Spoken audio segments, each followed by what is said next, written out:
Three sisters, Jaime, Jenae, and Jessica, lost their mom not too long ago to Alzheimer's.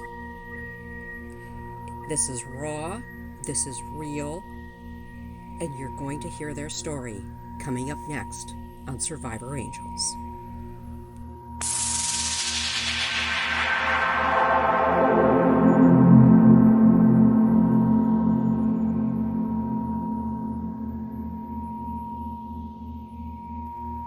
It's time for Survivor Angels, an approach to strengthen trauma survivors. Here, you can escape what draws negativity and engage your positive abilities and the gifts that you've always had. Let's activate your angels. And to help you on that journey, here's Chaplain Jodi. And now, part 2.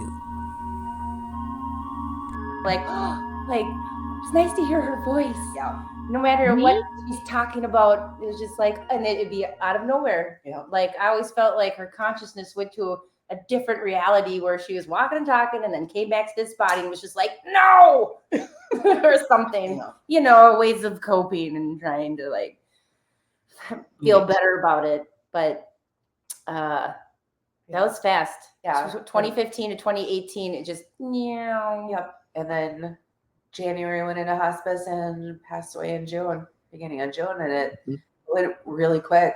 It sucked. Yeah. Right. And this might sound, I don't mean this to sound cruel, but just as a reality check, maybe is the best thing to call it.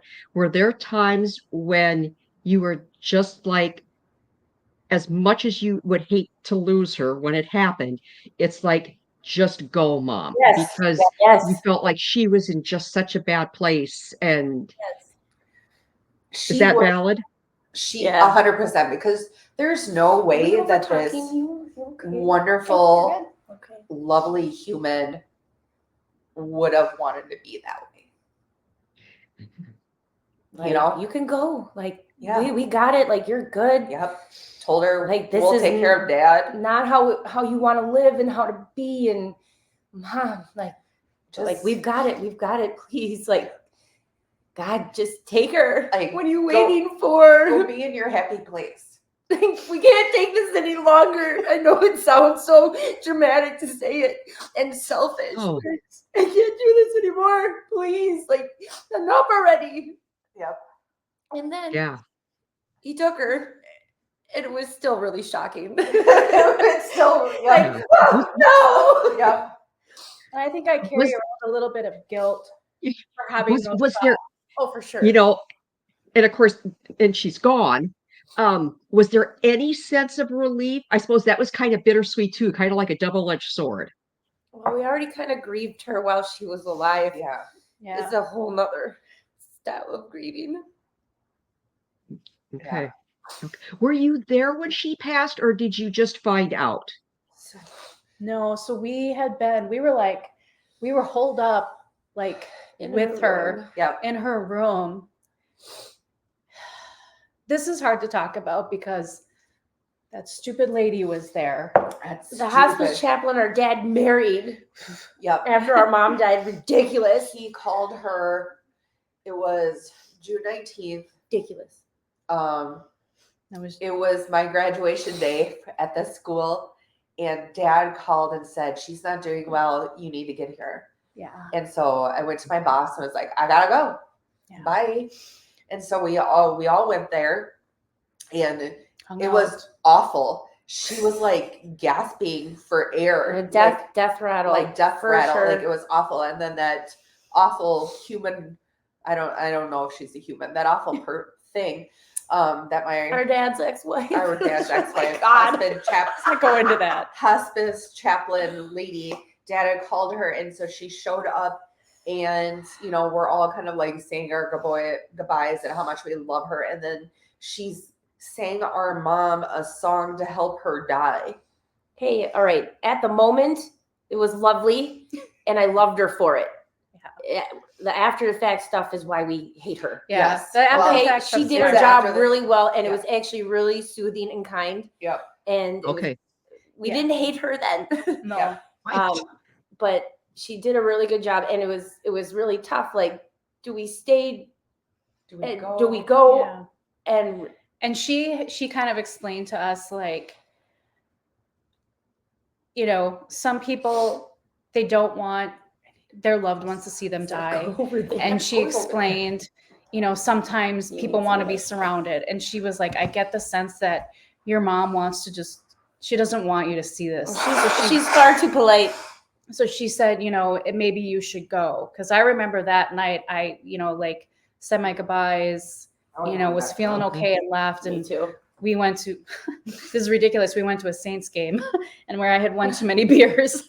Oh, I went to a brewery and got drunk. I went to one of my best friend's house and let them drown my sorrows Yeah. with Jägermeister. So we all kind of did these things, you know, and I wasn't then done at with that. like 5:30 in the morning, my dad called and said, Oh. you should come because she passed away, and you know, at some point in the evening, you know, sometime in the overnight, because they, Okay.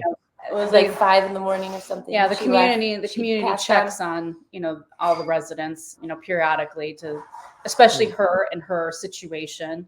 So, Uh-huh. so then we got the call the next day. So I was like, okay, mom was waiting for us to leave, I guess, you know, because she Mhm.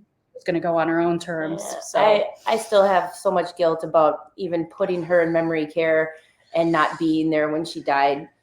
And I'm not even going to try to justify anything. Like, in the time, that's what seemed right. But looking back, I'm like, we could have spent the same money of having her be at home and die at home. And woulda, coulda, shoulda. Should I have been there? Should I have not? But also, when you go through this journey, watching like the woman you admire the most just slowly fade away, that, like you said, like, you kind of, you're not in your right you mind. pray that she leaves. Like, Yeah. you can't, I don't want her to suffer anymore. And we can't go on like this, and you feel guilty. Shoulda, coulda, woulda. Yeah. That's the way it worked out. And knowing my mom and how much she loves us, I'm sure she's cool with it. She's okay with everything. She's Yeah. so patient and kind. Yeah. Oh gosh, sorry, Mom. Yeah. Love you, Mom. Now I'm going to ask you a really odd question. Would it have been easier Okay. 6 years down the road now? Would it have been easier if she just one night passed in her sleep and your dad called and said, your mom is gone? Would that have been an easier way or not, knowing what you know now? Can I ask a follow-up question before I answer that? I have an answer. Did she never get sick? No. She Then- just went to bed one night and she didn't wake up. I take that I'd take that 100%. than slowly watching her fade away. Yeah. Forget who I am, not know me, Because not know them. yeah, because of my removal from my family by my ex-husband, I missed a lot of years. And so I don't have a lot of stored, not sick mom Yeah, memories. healthy mom memories. Healthy mom memories. It's tough Mhm. to remember those. I have a lot of sick mom memories, but I don't have a lot of not sick mom memories. And that sucks Mhm. because I would rather have those. Okay. Yeah. And the reason I asked that is because Yeah. you said your goodbyes multiple times through all of this. And there you wouldn't have gotten to say goodbye. That's another piece of this. And I ask that for those who are, sitting here listening and watching. Because some people feel like they need that goodbye to make sure that they've heard it. And that's a lot of times people, then they sit with that guilt. I never got to say goodbye. But for you, you said it at every stage. If you didn't say it to her, you were thinking it in your minds, I'm sure. And Yeah. never heard it from her. Okay. That came out wrong. Because she was so sick, and then just stopped talking. You know how, like, when people, die of, cancer and things, they're still there. And there's that, I know, okay, goodbye, I love you. People get that. Yeah. Like, I feel we didn't, it was so hard for her to communicate with us that, Mhm. Yep. like talking to her was difficult. Yep. And I will say this one thing though, you know how people have like a rally before they're gonna die? Yeah. Like 2 weeks before their death, they like rally.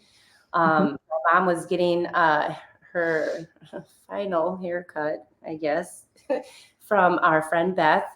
And I was sitting her up in her chair and like getting her ready. And she had not spoken since January. And this was in June or May, end of May or something. And I was getting her situated in her chair. And like she made eye contact with me and said, "You're adorable." And I lost my shit. Oh man. I looked at Beth and I looked at the nurse and we were all like, oh my gosh. Like I hadn't heard her voice in so long. And it was like so super special. So for me, was like what I needed. You know what I mean? Right. Yes. So when did your grieving process start, do you think? 2015. 2015. Yep. Yeah. Yep. What we got to do is Okay. Because You start playing the what if game. yep. What if this? Say some more about that. What if? What if? you know it's not going anywhere How's good. what's happening? How's this gonna go? What's this journey gonna be like? What is, you know, and then the I think the thing that people need to understand about this disease is like, yeah, you mourn them when they pass, but what you mourn more is that life that you expected to have with that person. Yes.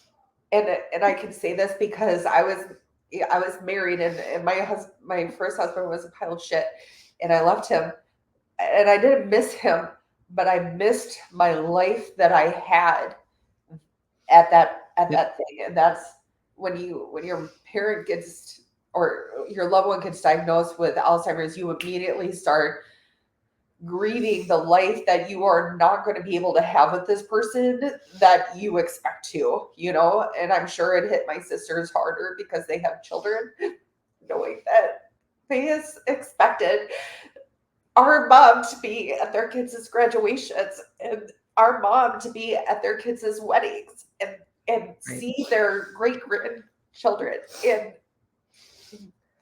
you miss the person, but you miss that life that you were expecting to have with that person more. Damn, Jenae, you're killing me. Sorry. I love you guys. Oh my God, I wish I was there so I could hug you. Oh, my heart is just aching for you all over again here. Okay, so let's perfectly.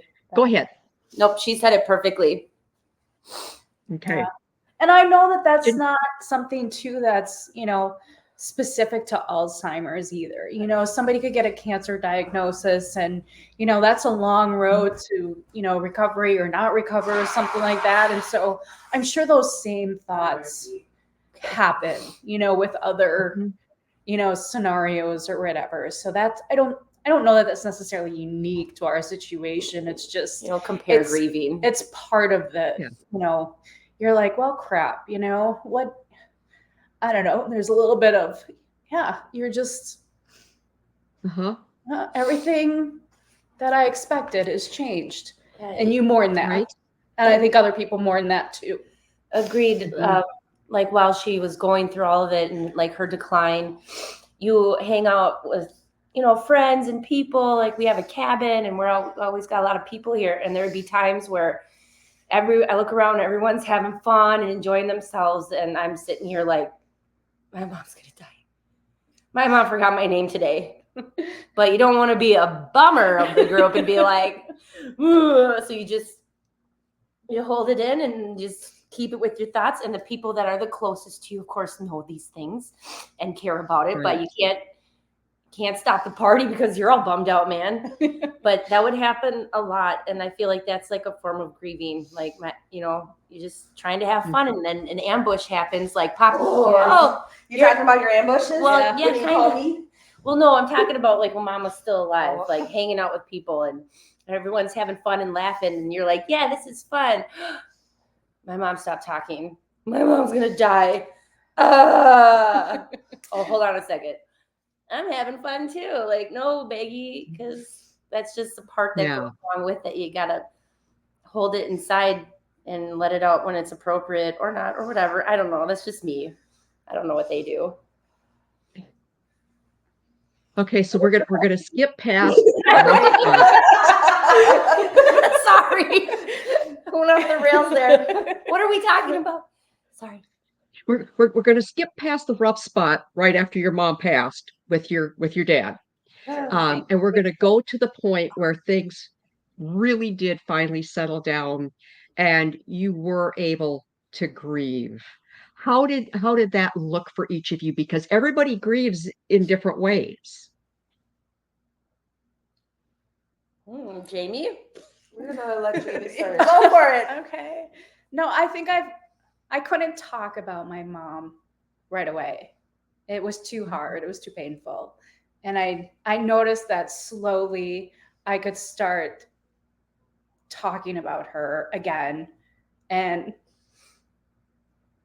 I think that was me accepting and processing,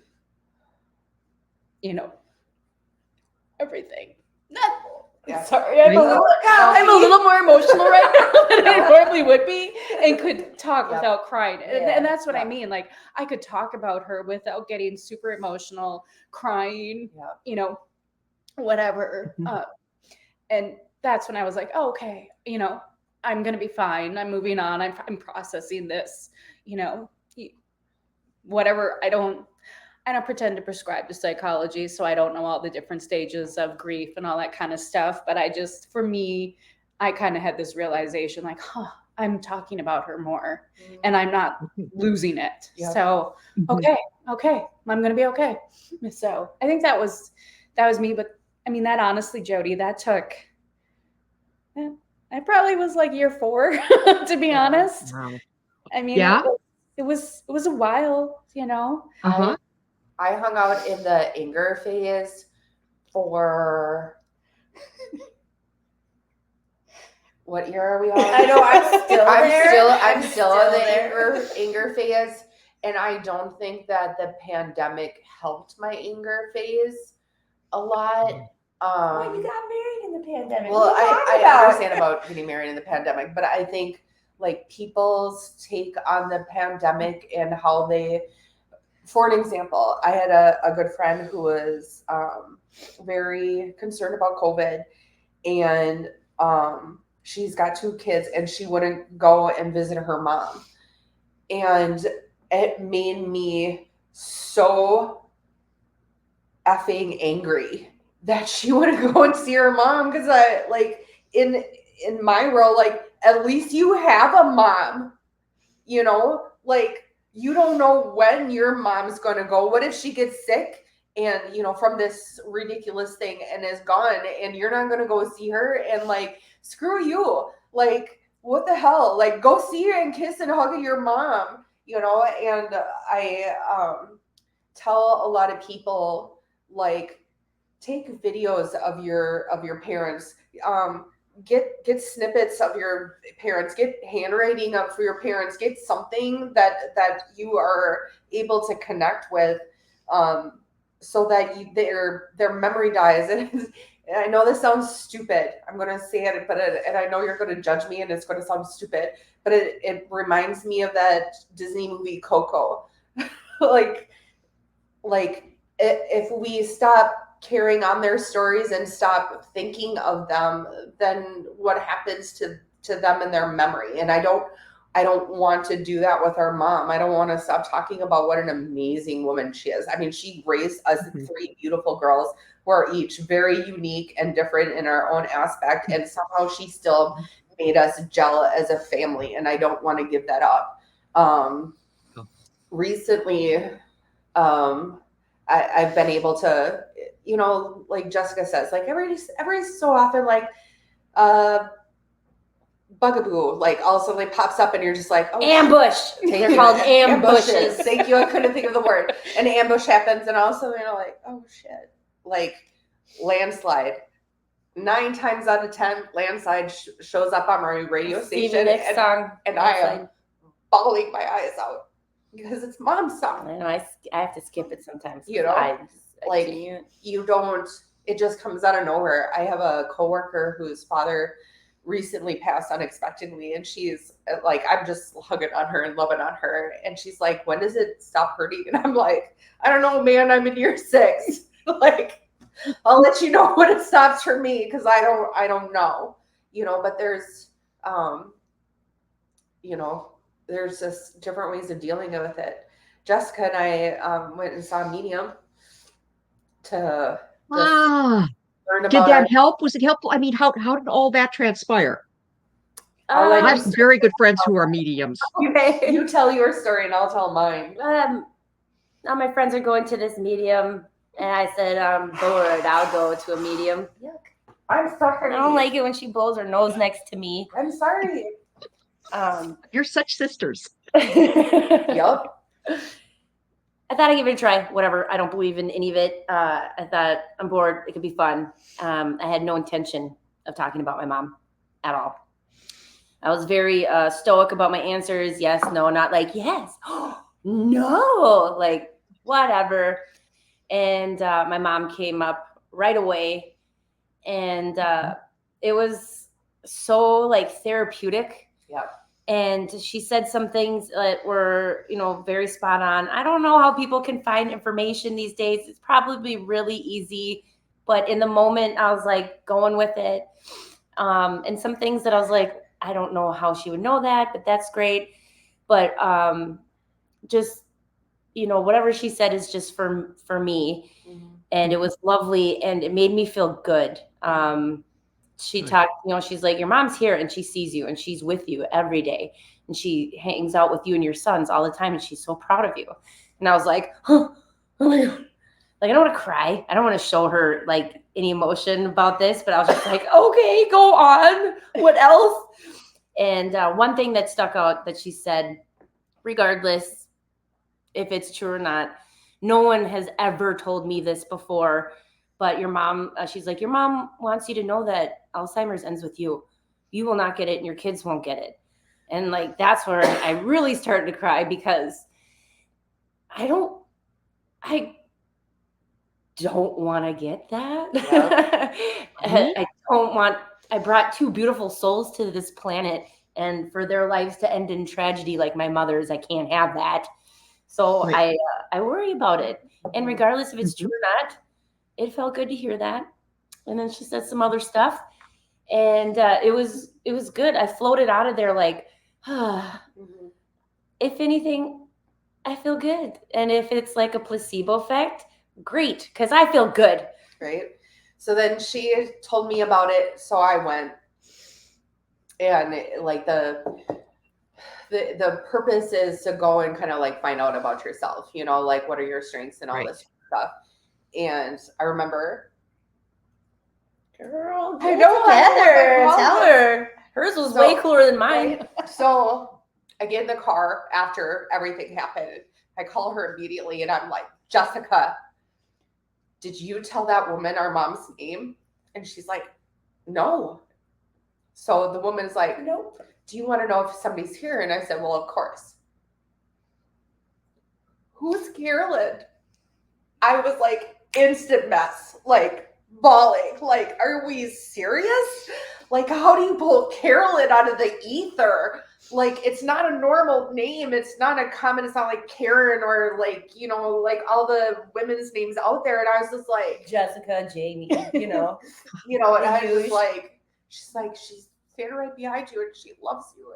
And she feels joy and she's proud and she loves you and she loves hanging out with you, and you just got to keep talking to her and she'll guide you. And it's just like, oh my goodness, like how did she pull Carolyn out of the air, you know? Oh no. That stuff like that helps.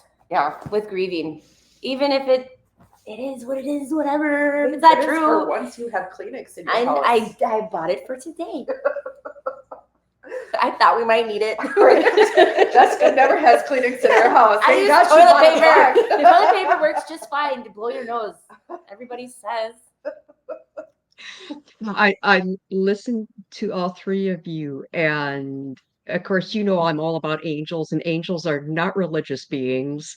Doesn't matter if you believe in them, they believe in you, but you had angels with you every step of the way. And now you going to the mediums, that was your angels that got you there. And I'm so glad, because it was so positive for you.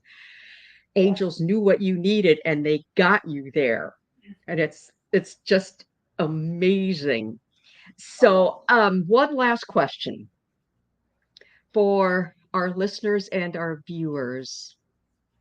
What is maybe one last thought, one piece of advice? I'm not quite sure how to frame it, that you would give to other families who are going through this experience or have gone. Maybe they've already lost their loved one, and so they're in the same stage that you are. But what would you tell them now at this point, 6 years past 3 big years?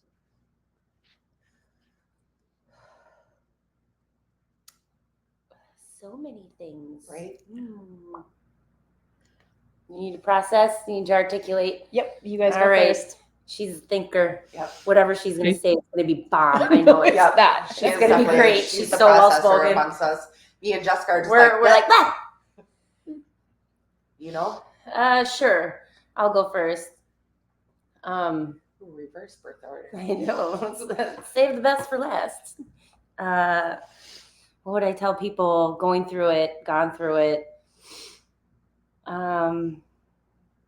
Enjoy your time that you have. Soak up every last second that you can with them. Take video, Yes. take pictures, especially video. Everyone has a cell phone, a Yeah. camera phone. Mhm. Do it. I tried to do it with my professional camera with my mom, and it kind of agitated her. And I wish I just would have hit it, but I gave her the respect to not do it. And I really wish I would have. I have little snippets of video of her that I cherish. I had a voicemail of hers that I tried to send to the cloud, and it got deleted. That was a really sad day. So, but they got it. They got it. I still have But- that. Okay. Good. So get video, be patient, be present, Yeah. maintain their dignity. Yes. Just don't get mad. Just love Yep. and surround yourself with people that really, truly love you, that can be your support system, because it's very important. Yep. And don't not forget, but feel free to reach out to people like us. Yep. Really quick story. My best friend, her neighbor lost her mother to Alzheimer's, and they met and were kind of talking, and Kim's just like, I gave her your number, and here's her number, and you should call her. And I was like, no, I don't want to call her. Like, no, like, it's too hard. And this is when my mom was alive, and her mom had already passed. Well, finally, months go by. I finally got the guts to call her, and she answered and was just like, we just landed in Hawaii with my family. And I was like, oh my gosh, I'm sorry. Like, I'm Jessica. My mom's going through this. And I heard, and she went, hold on. She's like, I'm going to call you right back. And I was like, no, you're on vacation. Like, I'm so sorry to bother you. Like, really bad timing. She called me back. She's like, I'm sitting on the beach with a Mai Tai. Tell me everything. Talk to me. And we shared our stories, and it really helped me Yep. so much. So reaching out and talking to someone who's gone through it on the phone, face to face, meet for coffee, can really help and be very therapeutic. Yep. I love this woman, and I barely know her. Yep. And that's all I got. That's all I got. That's all I can think of. I'm with Jessica with the videos, and a family friend of ours found a jeepers, like close, Jeepers! Am I close to my period? Like, geez, Maybe. Get it together. You Sorry. edit that part out. You got it. You got it. Like, she found a voicemail and sent it to me, and it was totally her mom, and that's wonderful. It took us, Oh, Kim did that. yep, Kim. Jessica and I have our mom's handwriting tattooed onto our arms. I know you can can't see really, it. Way No. this way, that way. There. That's her writing. Okay. Yep. Awesome. But it took us a really long time to find her writing because she hadn't been writing for so long, you know? Okay. And so people need to understand you don't know where the pits and valleys are going to be. And so you just got to cherish every moment. You also need to like get over yourself because you are going to end up doing things for that person that for them it's like Uncomfortable. it's uncomfortable, and it's like you know, like shaving my mom's legs. I never in my whole entire life that I was going to have to do that, but I don't care. I would do it 100 times just to get her back, you know. But you're going to have to do some things that you may feel uncomfortable about, but it's not about you, and you have to remember them and their dignity. They don't want you to do this, you know. They don't want to be this way, you know, but it's their reality. And think about like how bad you're suffering, how much worse it is for them, Yeah, well said. you know. And so just suck it up and just do the best you can for them while they're here, and love on them and respect them and cherish them, and then afterwards honor them. You know, we don't honor sick mom, we honor mom. Right. Well said. Well said. Yeah. Good job. Wow, That was I'm good. like That was on really point good. tonight. Yeah. No, I think I Jefferson second is everything agreeing that they with you. say. From slightly different perspective, you know, we're 6 years removed. I try to find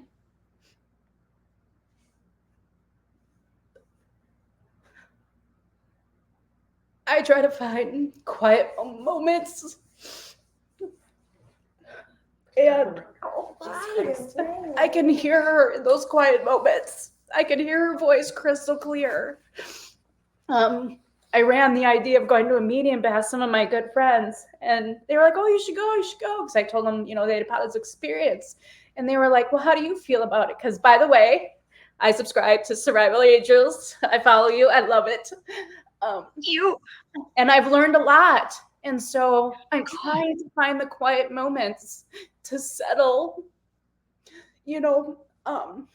anger, and give myself some grace to heal. And in those quiet moments, I can hear her. And I don't think I need to go, talk to somebody else to for them to tell me that she's with me, because I hear her all the time. But I appreciate, but I've learned to do that because I've listened to you and followed you, and, trying to figure out how to activate my angels. And I don't mean that as like a, selling point, for you or something like that. I have found such great comfort in that. And I hear her voice a lot, and it's crystal clear. And it brings me a lot of comfort, brings me joy, and helps me lead a happy life, because that's what we all want. So a slightly different answer there, but no, it's about self-healing. It's about self-healing. Yeah. But it's very I guess, like, it's emotional to talk about, because it's personal. It's incredibly personal. And it's not something I advertise a ton to everybody, because I don't want everybody thinking I'm a crazy person, but because I don't know, I guess I'm afraid of how people will judge me. But I find a lot of quiet moments, and I can hear her, and she's with me. Yep, absolutely. There never would be a doubt in my mind. She will always be with you girls. And you're making me cry, and I don't have Kleenex with me. Sorry. At least you were smart and brought the Kleenex. I can't thank you. I know this was hard. And from the bottom of my heart, I cannot thank you enough for sharing yourselves and your time with me. And for all of our listeners and viewers, I know that everyone will walk away with something from this that will be incredibly helpful. And so I love you all. Thank you. Thanks, Jodi. Oh, we love I you love too. you too. Love Thank you you too, for the Jodi. opportunity. And I think I speak for all three of us. Maybe not Jamie. When I say, like, if people are going through some stuff and they need people to talk to, like, I'm always willing to talk to people. Like I don't have any problem processing with people. It sucks to be a part of the I don't have a parent community, but it also sucks to be a part of the my parent died of Alzheimer's community, and that community needs a lot of help and support. Yeah, you're not alone. And so if people just want to process, get ideas, like, and they reach out to you, like, know that I'm very willing to help anybody who has questions or just want to meet for coffee and talk, because it sucks. Me too. All right. Thank you. So anybody who's listening, watching, if you would like to have that conversation, just message me and I'll have all the information in the description and everything, and I will get you connected. So I wish all three of you peace, love, and joy. Thank you, Miss Thank Jodi. you. Right back at you. Back at you, Jodi. Thanks again for joining Chaplain Jodi on Survivor Angels. For more information, go to chaplainjodi.me. That's chaplainjodi.me. And on Facebook at Survivor Angels-Chaplain Jodi. Sound effects for the show created by Andre Opate and provided by Pixbay. This is Dave Schrader. Until next time, sending you off to activate your angels.